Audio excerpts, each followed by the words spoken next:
जब हम किसी चुनाव के नतीजों को देखते हैं तो अक्सर सिर्फ जीत हार के आंकड़ों पर ही अटक जाते हैं, पर असल कहानी वो तो कहीं ज्यादा गहरी होती है।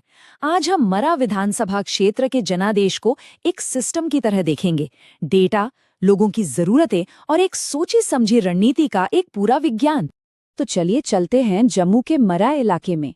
ये एक ग्रामीण खेती पर निर्भर इलाका है जो पाकिस्तान की सीमा पर बसा है। यहाँ की मिट्टी, यहाँ के लोग और इसकी ये संवेदनशील लोकेशन इसे भारत के बदलते राजनीतिक नक्शे का एक बहुत ही दिलचस्प केस स्टडी बनाती है।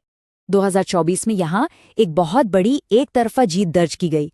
लेकिन सवाल ये नहीं कि जीता कौन, असली सवाल तो ये है कि इतना बड़ा जनादेश जमीन पर बनता कैसे है, और उससे भी बड़ा सवाल इसका असली मकसद क्या होना चाहिए।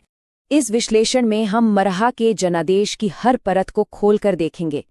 हम जमीनी हकीकत से शुरू करेंगे, फिर 40 साल के राजनीतिक सफर को समझेंगे, एक मॉडर्न मैंडेट की बनावट को डिकोड करेंगे और फिर देखेंगे कि ये चुनावी रणनीति शासन के ब्लूप्रिंट में कैसे बदलती है।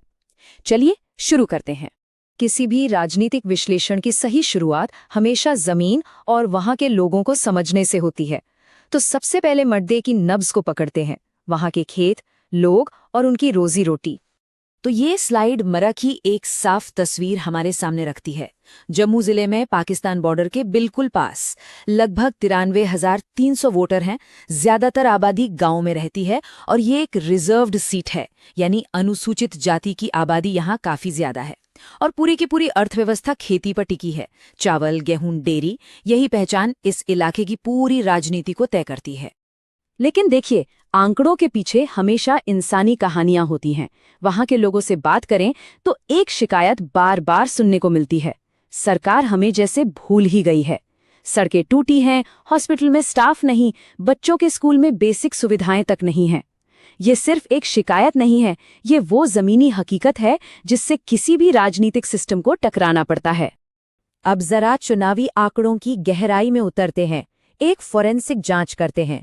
ये कहानी है 40 साल में आए एक जबरदस्त राजनीतिक बदलाव की, एक विरासत के खत्म होने की और एक नई लहर के उठने की।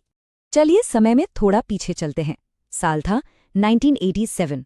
तब कांग्रेस पार्टी को यहाँ 52% वोट मिले थे। ये वो दौर था जब इस इलाके में उनका दबदबा था।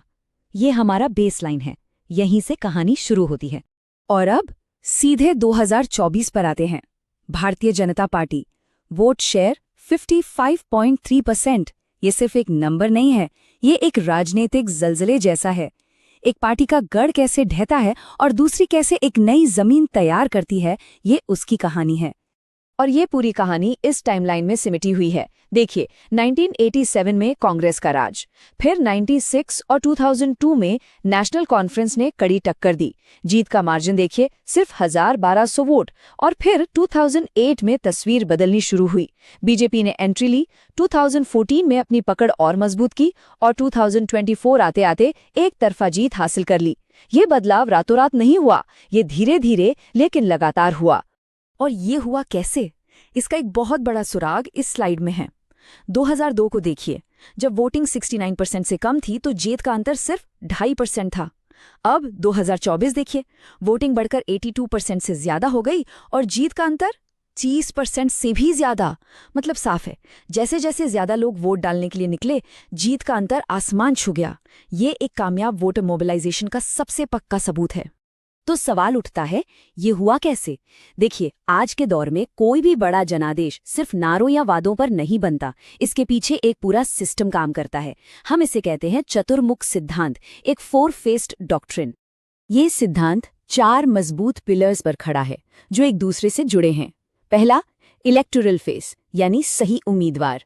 दूसरा, ऑर्गेनाइजेशनल फेस, यानी बूथ तक की मजबूत टीम। तीसरा, नैरेटिव फेस, यानी वो कहानी जो लोगों के दिल तक पहुंचे। और चौथा, रिसोर्स फेस, यानी अभियान चलाने के लिए जरूरी संसाधन। ये चारों मिलकर ही जीत की मशीन तैयार करते हैं। एक एक करके इन्हें समझते हैं। दूसरा और बेहद अहम चेहरा है ऑर्गेनाइजेशनल फेस। ये पार्टी की रीढ़ की हड्डी है, एक ऐसी डिसिप्लिन्ड मशीनरी जो राजधानी से शुरू होकर गांव के बूथ तक काम करती है। वोटर डेटाबेस जैसी टेक्नोलॉजी का इस्तेमाल करके हर एक वोटर तक पहुंच बनाती है। तीसरा और बहुत जरूरी पिलर है नैरेटिव फेज। यहाँ बड़ी बड़ी राष्ट्रीय योजनाओं को जमीनी जरूरतों से जोड़ा जाता है, किसान कल्याण हो या बॉर्डर की सुरक्षा। और यहीं पर हमारे संविधान का एक अहम मूल्य सामने आता है, एक जिम्मेदार और सूचित संवाद। राजनीतिक संवाद का मकसद सिर्फ वोट हासिल करना नहीं, बल्कि लोगों की गरिमा को समझना और उसे बढ़ाना भी है।